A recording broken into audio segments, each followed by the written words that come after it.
Happy Halloween from Briggs Garage and Restoration. We're gonna tell a little story today about simply called Pumpkinhead. And this is my son, Dumbass Jr. I guess you can relax your arms now, Sonny.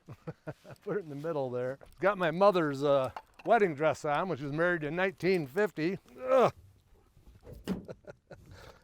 And here's a couple pictures of my mother when she was a clown, so she would like this.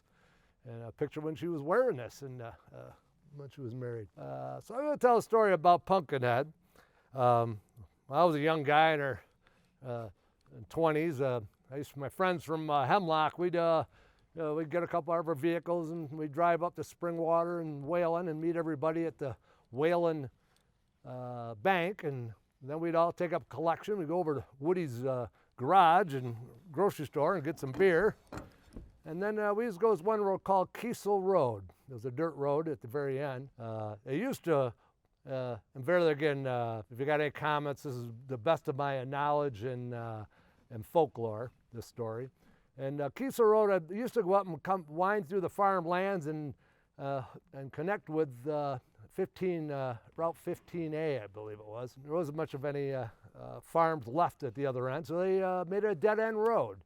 There was like a turnaround spot for buses. So we'd all go there and hang out, and sometimes there'd be some people from the Cohocton, Atlanta, New York area, which is Cohocton was near Whalen.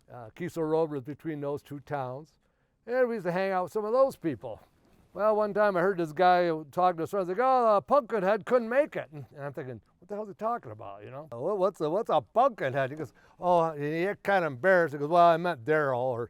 And I go, well, what is it? He goes, oh, this guy in our town, he's really big, and he's got this head that looks like a pumpkin. I go, really? Just the way they describe him. He said, but he's a nice guy. He always hangs out with us and writes a little music, plays guitar. They said that when he was a young kid, he's kind of deformed and whatnot, and when he was young, he did like go out on Halloween when he was a kid because his parents would just put a sheet over him and he could act like other normal kids, because people wouldn't gawk at him the way he really looked. But then as he got older, he liked to stay inside on Halloween because, you know, a lot of people would stare at him. Oddly enough, when I was a young guy, I had a friend, a piece of plastic blew out of a burning barrel and stuck to his lower part of his face and scarred him. It wasn't terrible, but I mean, it looked bad enough. And but after a while, you get used to when you see somebody, you see them every day, it isn't quite oh, there goes our freaking goblet. Well, one time we were on our way to Avoca, New York, which is on the other side of Cohocton, and a buddy of mine, we were riding down the street in Cohocton,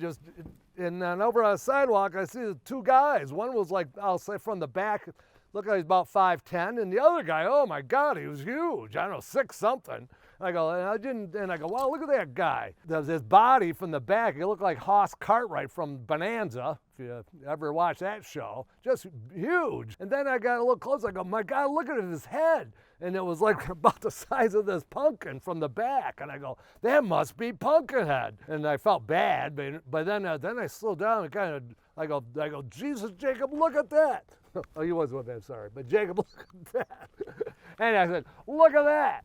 And we made eye contact. I felt kind of embarrassed, you know, because I couldn't help but stare at the guy. But boy, the top of his head, he was like a pumpkin that was like a few weeks old. And the front was kind of sunk down. And but there, you know, just kind of, you know, had that, it was saddening in a way. Anyhow, every time I'd ask somebody like where they from, I was interested in where people come from. If they said they're from Cohocton, I go, did you know a guy by the name they used to call him Pumpkinhead? And once somebody told me, yeah, they told me his name. I thought it was Daryl, you know, but they told me his name and said he only lived to like into his 30s, but they said he was a hell of a nice guy. And one of his friends that I remember that night when we were on Kiesel Road said that only once every town's got a bully. And they said this one guy had the balls to call Daryl Pumpkinhead to his face to see what he'd do. And, well, I'll just say he never did it again. So that's the story of Pumpkinhead. So, Jacob, here's your mug there. So, from the infamous Dumbass Senior and Dumbass Junior, till we meet in a better place, Daryl, here's to you. Happy Halloween.